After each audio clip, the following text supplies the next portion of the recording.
let's talk about the fact that tonight, before we go to bed, we should have a prayer for the Republican Party, right? Yes. Bam. Let us pray for Nancy a strong Pelosi. Republican Party. That's what Nancy Pelosi wants. Yeah.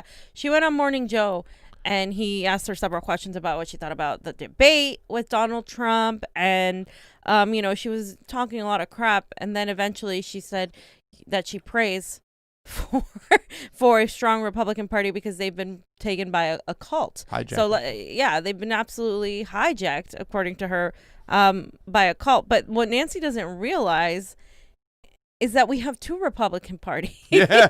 we don't have like a Democratic Party, Nancy, but I think this is why it's so funny. Let's just hear what she says, and then we can laugh. Be prayerful that somebody will intervene today and say, you just tipped the scale too far. One of my prayers is that the Republicans will take back their party. The country needs a strong Republican Party that's done so much for our country. And to have it be hijacked as a cult at this time is really a sad thing for America. Be prayerful that somebody... I mean, seriously, fam. This woman is just so freaking... Oh, my God.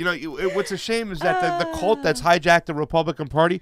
I'm still upset it never happened on the left. Instead of hijacking the Democratic Party, like the squad should have, and where the squad's been sucking on election integrity and Julian They've been sucking on all the foreign policy they're bad on. I mean, they're just not. If that's the new leaders of the left, but that's the left in the United States. Like in the most people, and we're going to discuss this too with the whole Tulsi thing, who consider themselves left aren't left. They're social democrats. And, and they completely are great on all the domestic issues. But when it comes to imperialism and the freedom of speech and the civil liberties, they just completely do not care about it. And we've literally talked about this time and time again, but it's getting really bad. And Nancy Pelosi, I just want to Nancy Pelosi, hello. We have two Republican parties. We have the neocon fascist Republican Party that the Tea Party took over, and then we have the freaking Democratic Party, which is basically now filled with a bunch of Republicans. Yeah. And so, no, Nancy, you should be praying for an actual Democratic Party or an actual opposition party to the Republicans. But instead, this woman is so dumb.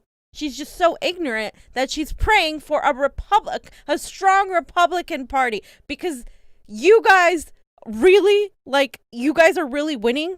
We have no Democratic Party. We have a very strong Republican Party. Yeah. And the people lose. We all have lost. Yeah. And instead of wasting her time talking about bullshit like this, she could be talking about I don't know, COVID, I don't know, economic freaking issues that we have. They're supposed to get together and revamp the HEROES Act, which I think it's on the next one. They're supposed to do that.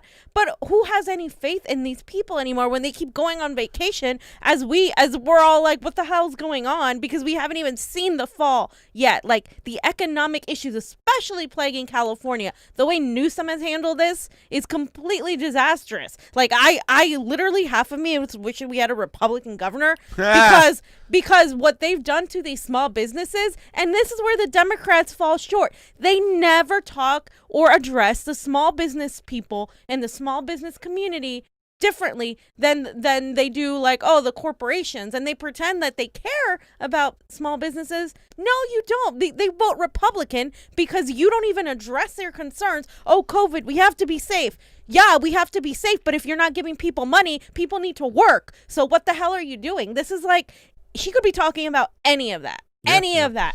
Well, I always say that, the Republicans didn't screw over the progressives on the left. The establishment screwed over the progressives on the left. They're the ones who've let us never blossom, come to fruition with our policies. They're the ones who have stopped us, like in California, which is a super Democratic majority. We don't even have universal health care because the bill was shoved by who? A Democrat. Yeah, Anthony Rendon, SB 562. I mean, come on, let's get this. Let's take our heads out of the ass. And why do we continue to support this party that suppresses progressive ideology? And they use stupid bullshit it was a very complicated bill. And so we couldn't do it. So then they get their little minions repeating the same thing. Oh, there was it's no too funding complicated. mechanism, Yeah, fam. there was no was funding no funding mechanism. What the hell does that mean? You can absolutely fund Medicare for all if you wanted to, but you choose not to because you're all in bed with big pharma and the insurance companies. That's it. Yeah. Like, just say that. Yeah. It would really save us a lot of trouble if you were really honest, like the Republicans. Then we could just be like, okay, cool. We know we have two Republican parties, two fascist parties that we're fighting, and more people would be like, oh, well, maybe I guess I shouldn't continue to vote Democrat because I'm pretty much voting for a Republican. Yeah, you are. Yeah. But no, because they play these games, these manipulative games with emotions and bullshit. It works. And, it works. It's terrible. It's until people realize that it's a game to them, that your lives don't matter, that this is all a game, because they'll still have their bread buttered very nicely no matter who wins. Until you realize that and stop falling in line for them,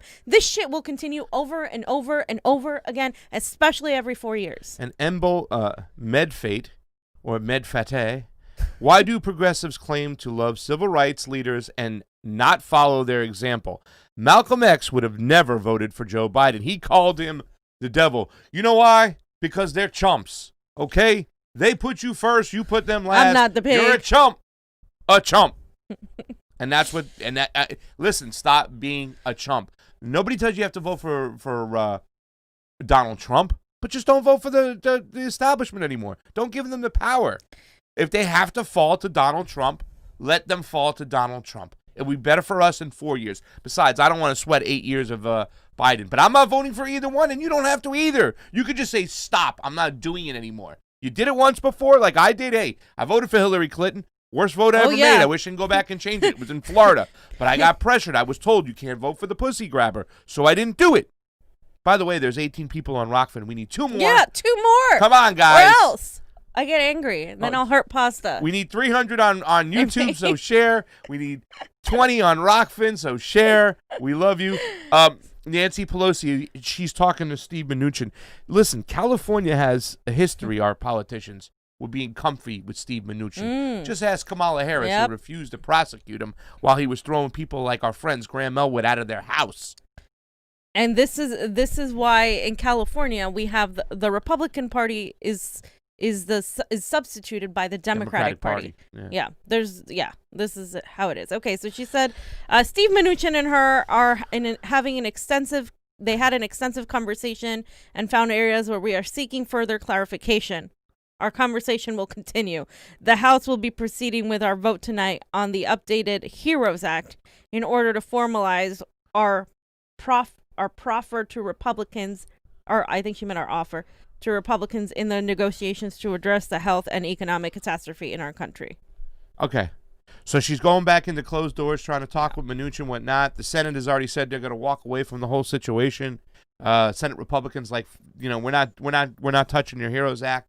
I can guarantee you, with this whole amending of the HEROES Act, fam, that comes out, that voting provision won't be in there. No.